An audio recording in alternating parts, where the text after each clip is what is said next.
দুনিয়ায় নাই, মার মতো সরণী দুনিয়ায় নাই। আজকে 4 বছর হয় আমার মা নাই। হে মুসলমান, আমি দেখেছি আমি অনেক সময় বাড়িতে থাকতে পারতাম না। অনেকদিন পরে 1 বছর পরে যখন আমি বাড়িতে যাইতাম, 5 মাস 6 মাস 10 মাস পরে যাইতাম, আবার মা শুকনা গুস্ত কাটতো। আমি বলতাম, মা কিসেরই গুস্ত তুমি কাটো গো মা?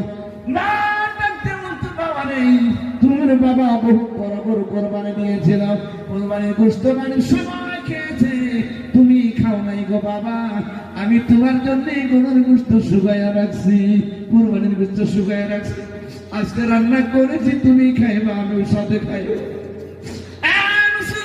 আজকে 4 বছর হয়ে যায়, আমার শুকনা গুস্ত তো আমার জন্য আর কেউ রাখে না। আমার মা যদি এমন দরদি হয়, আপনার মাও তো তেমন দরদি।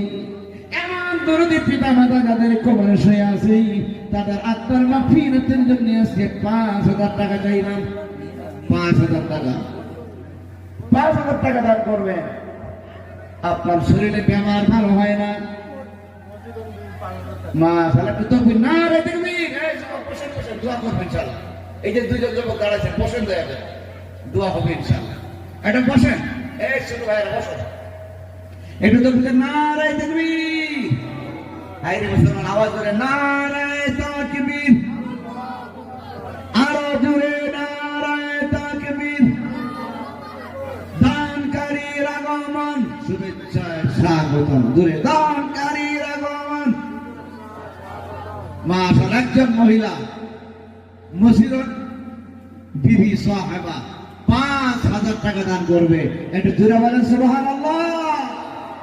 5,000 টাকা মসজিদ বিবি সাহেবা। আয় আল্লাহ তাআলা, তোমার কুদরতি পায়ে ধরে বলি, মাহবুব মসজিদ সাহেবের হায়াত তাইয়্যিবা নসিব করো আল্লাহ। তুমি তার দিনের চাইতে শুকরা করে দাও আল্লাহ গো, তুমি তাকে হজ্জে মাবরুর নসিব করিয়া দাও আল্লাহ। কিয়ামতের দিন মুসিবতের সময় তুমি হযরতে খাদিজার সাথী বানায়া দিও আল্লাহ। ওগো আল্লাহ, তুমি নয়রাশি করিও না।